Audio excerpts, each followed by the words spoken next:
তাদের নিজেদের আখের গুছিয়েছে অথবা গণ অভ্যুত্থানের সাথে বিট্রে করেছে। কোথায় সেফ এক্সিট নেবে?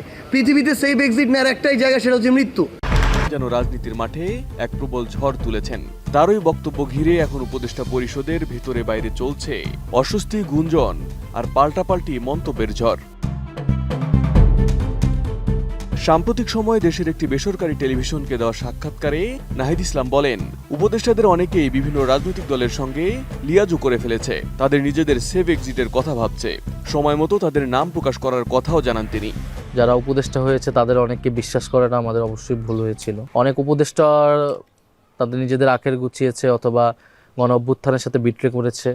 আমরা যখন সময় আসবে এদের নামও আমরা উন্মুক্ত করব। নাহিদের এই মন্তব্য ছড়িয়ে পড়ে বারুদের মতো। তার এই বক্তব্যের সূত্র ধরে ইতোমধ্যে কয়েকজন উপদেষ্টা প্রকাশ্যে প্রতিক্রিয়া জানিয়েছেন। সেফ এক্সিট নিয়ে নানান কথাবার্তা হচ্ছে, তো আমরা উপদেষ্টারা খুব নিশ্চিতভাবে জানি আমাদের কারো কোনো সেফ এক্সিটের প্রয়োজন নাই। তবে বাংলাদেশের জাতি হিসাবে আমাদের সেফ এক্সিটের প্রয়োজন আছে। আমার ছেলে মেয়ে সবই দেশে, আমি একা মেয়ে কি করব?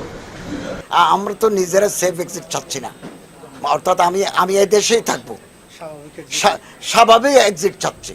রিজওয়ানা হাসান নাহিদ ইসলামকে তথ্য প্রমাণ সহ বক্তব্য উপস্থাপনের আহ্বান জানিয়েছেন। নাহিদ ইসলাম কেন কোন কথা বললেন, উনি যে নামগুলো প্রকাশ করেননি, যে আলোচনার বিষয়গুলো প্রকাশ করেননি, সেটা নিয়ে আমি কেমন করে মন্তব্য করব বলেন? এটা উনি অভিমান থেকে বলেছেন নাকি এটা উনি আসলে ওনার কোনো একটা ব্যাপারে গ্রিভেন্স আছে? এই বিষয়গুলো পরিষ্কার উনাকে করতে হবে। উনি যদি কখনো কোনো বিষয় পরিষ্কার করেন তখন সেটা নিয়ে সরকারের বক্তব্যের কথা আসে, তার আগে তো সরকারের বক্তব্যের কোনো সুযোগ